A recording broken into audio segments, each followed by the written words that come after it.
আজি পুনৰ সিআইডিৰ কাৰ্যালয়ত উপস্থিত হল অনুজ কুমাৰ বৰুৱা বুধবাৰে এসআইটিয়ে জেৰা চলোৱাৰ পিছত নৰ্থ ইষ্ট ফেষ্টিভেলৰ জনসম্পৰ্কৰক্ষী বিষয়াগৰাকী এই মুহূৰ্তত সংবাদ মাধ্যমক সম্বোধন কৰিছে আমি তেওঁৰ মন্তব্য পুনে পুনে আপোনালোকক শুনোৱা মই মোৰ নিজৰে মানে মই ফ্ৰিল্যান্স কৰো তো তেওঁলোকৰ লগত ডাইৰেক্ট জড়িত নহয় মানে ফেষ্টিভেলৰ সময়তে মই হেৰি কৰো অনুষ্কা যোৱাকালি আহিছিল তেওঁলোকে কি তথ্য ধৰিছে আপুনি দাঙি দিছে তাত না মই আপোনালোকক পঠাৰ ৰিলিজ যিবিলাক বিচাৰিছে কি দিছিলোঁ মই সেইটো সময়ত সেইবিলাক মই কালি জমা কৰিলোঁ বিত্তীয় লেনদেনত আপুনি জড়িত নাই নাই নাই নাই মই নিজৰ পইচা ফচি আছোঁ বছৰ ধৰি আপুনি ফেষ্টিভেলত জড়িত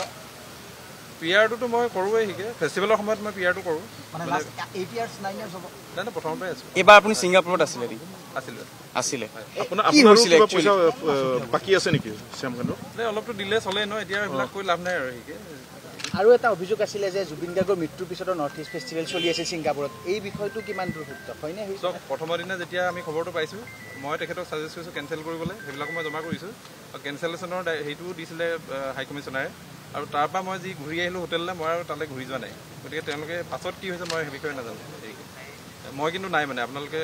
আপুনি তাৰ ছিংগাপুৰৰ পৰা ইয়ালৈ কেতিয়া আহিছে লগে ভাগে আহিছে নে বেলেগকে 22 তাৰিখে টিকেট আছিলে মই 22 তাৰিখে আহিছোঁ বাকী দুদিনটো মই চাৰচতৰ লগতে ঘূৰি আছিলোঁ সেইকে মানে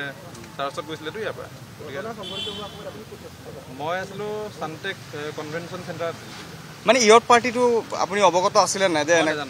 নাজানে পাছতহে গম পাইছোঁ কোনে এইটো আয়োজন কৰিছিলে এইবোৰ এতিয়া আপোনালোকৰ পৰাহে গম পাইছোঁ কোনে আয়োজন কৰিছে আমি তেতিয়া নাজানো মই ঘটনাটো সংঘটিত হৈছিলে তাৰপাছত আপোনালোকে নৰ্থ ইষ্ট ফেষ্টিভেলৰ বহুকেইটা অনুষ্ঠান আপোনালোকে অনুষ্ঠিত কৰিছিল নাই কৰা